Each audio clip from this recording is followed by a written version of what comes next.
Morning, welcome back po sa ating YouTube channel update. So, ang i-update ko po ngayon guys ay steel ng Bulacan at ang steel ng Pampanga. So, ngayon guys, unahin po natin ang steel ng Bulacan. So, kahapon, ang naglabas po sa Bulacan ng umaga ay Sumada Pumpiang 23.33. So, Pumpiang Incheck 10.39.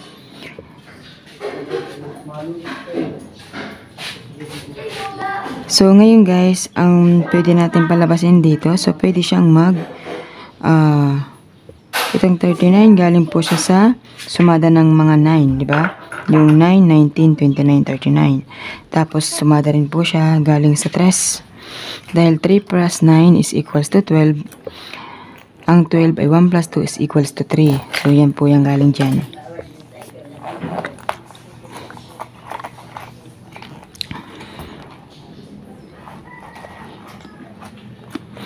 So, yung 15, sinumada ng 33. At nagpa-atras din siya sa 34 dahil 35. Ayan o. 33, 34, 35, 36, 37. So, ang wala dyan ay C sa 38. Nakisa nyo dito guys, sa taas, nagkapit, nagdos. So, ibig sabihin, meron siyang chance na magpumpiang ang Bulacan. So, mahirap hulaan guys kung anong pwedeng magpumpiang dyan sa Bulacan. Pero subukan nyo pa rin tumaya ng ligaho. Kumbaga, pwede pong tumaya ng ligaho yung 1 to 40 na taya. Kung piso lang, di merong tayang 40 pesos. At kung dos naman ay 80 pesos. So, try nyo pong tayaan mula umaga hanggang gabi. Magpupumpiang po yan.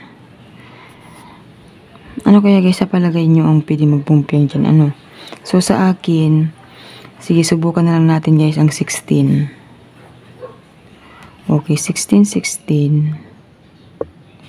Tsaka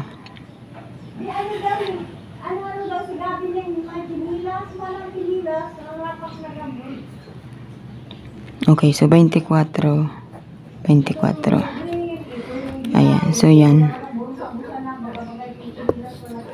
Okay, so ngayon guys, ang gagawin natin, ang sumada niya ay pwede siyang mag-16. Ilagay natin si 24, baka magsama yung sinumada natin pumpiang, di ba? So, pwede siyang mag-16, 24, 6.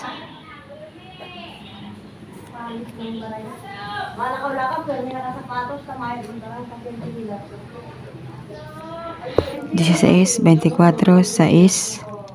Itong mga sikip, period man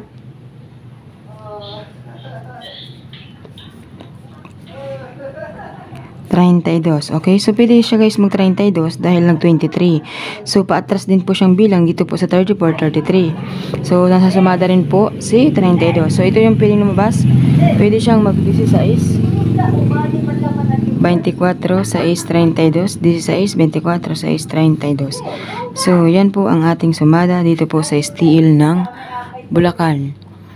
So, ang next po natin, ayan. So, ang next natin guys ay steel po ng Pampanga.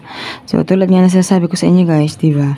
Sa Pampanga, minsan, nauuna yung pumpiang kisa sa kapit. Yun yung sinasabi ko sa inyo. Pero, meron din siyang chance talaga na magpumpiang kasi nakita nyo na naglabas po ang 38, 18. Ibig sabihin niya, pumpiang in-check. So, pag pareho ang dulo ay pumpiang in-check. So, meron din siyang chance na lumabas na pumpiang. So, ayun nga, nagpumpiang na siya. So, ngayong araw,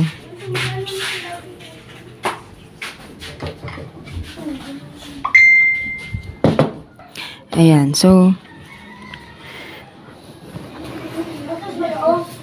21, 22, 23.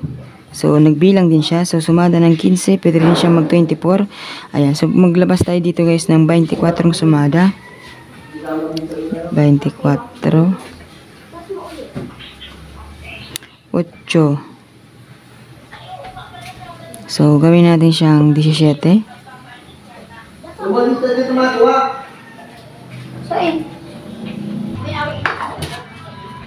24, 17, 6. So, dito, 8, 18, 38. So, ang nawawala guys, si 28. So, meron naman siya guys chance na mag 28 kasi nag 37, sumada po ito ng Gs.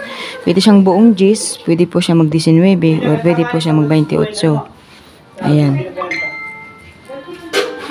So, ito po ang pili ko guys ay 28, 24, 17, 6 at 28. Sumada po yan sa STL ng Pampanga. Ayan. So, good luck po sa inyong lahat guys. Yan po ang ating sumada update dito po sa STL ng Bulacan at STL ng Pampanga.